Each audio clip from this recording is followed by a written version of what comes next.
class 11th accountancy. Here are some special transactions relating to goods. First point is drawing in goods. कभी कभी क्या होता है, जो प्रोपराइटर होता है, मालिक जो होता है, उसे गुड्स की ज़रूरत होती है बिज़नेस में से, पैसों की ज़रूरत नहीं होती, जबकि गुड्स की ज़रूरत होती है, तो वो बिज़नेस में से गुड्स निकलवा लेता है. होते तो ड्राइंग्स हैं, क्योंकि प्रोपराइटर अपने पर्सनल यूज़ के लिए ख़रीद रहा है, निकाल रहा है, तो इसे हम कहते हैं ड्राइंग्स इन गुड्स. तो ऐसी सिचुएशन में गुड्स जो हैं वो जब आते हैं बिज़नेस में, तब तो हम परचेजेस डेबिट करते हैं. यहाँ से गुड्स जा रहे हैं तो गुड्स के लिए हम क्या वर्ड यूज़ करते हैं, परचेजेस. तो यहाँ से गुड्स जा रहे हैं तो हम क्या कर देंगे, टू परचेजेस. और खर्चे का नाम क्या है, drawings account debit. Second point is goods given away as charity. कभी कभी हम अपने गुड्स जो हैं वो दान में दे देते हैं, चैरिटी में दे देते हैं. तो ऐसी सिचुएशन में भी गुड्स हमारे बिजनेस से जा रहे हैं तो क्या हो जाएगा, टू परचेजेस अकाउंट. और डेबिट, खर्चे का नाम क्या है, चैरिटी. गुड्स के जाने का रीज़न है चैरिटी, चैरिटी वालों को दे दिया जाएगा. Next is goods distributed as free samples. Free sample हम कब करवाते हैं, जब हमें एडवर्टाइजमेंट कराना होता है. फ्री सैम्पल मतलब जो बना हुआ प्रोडक्ट उसके फ्री सैम्पल बांटते हो, उसके बदले में कोई पैसा नहीं लेते. तो हमारे में गुड्स तो बिज़नेस में से जा रहे हैं तो टू परचेजेस तो हो गई, लेकिन उसके जाने का रीज़न है फ्री सैम्पल्स, या हम जिसे कह सकते हैं एडवर्टाइजमेंट. तो इसका रीज़न क्या आ जाएगा, एडवर्टाइजमेंट. खर्चे का नाम है advertisement expense account debit. Fourth point is loss of goods by theft और लॉस बाय फायर.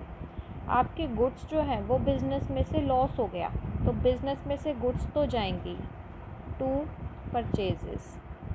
और इनके जाने का कारण है लॉस बाय थेफ्ट या लॉस बाय फायर. तो हमारा लॉस का होता है डेबिट बैलेंस.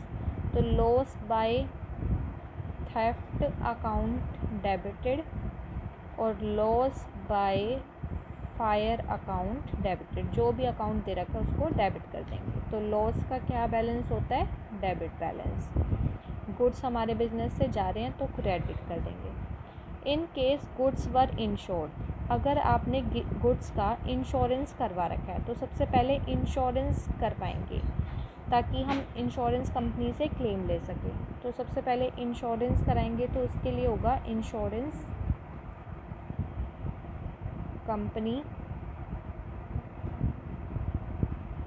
Account debited. और इंश्योरेंस कराने का रीज़न क्या है, लॉस बाय थेफ्ट भी हो सकता है, चाहे loss by fire.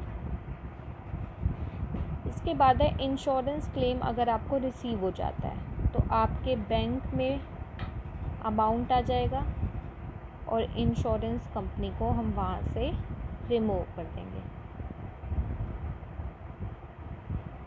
Third point is if the insurance company does not admit full claim.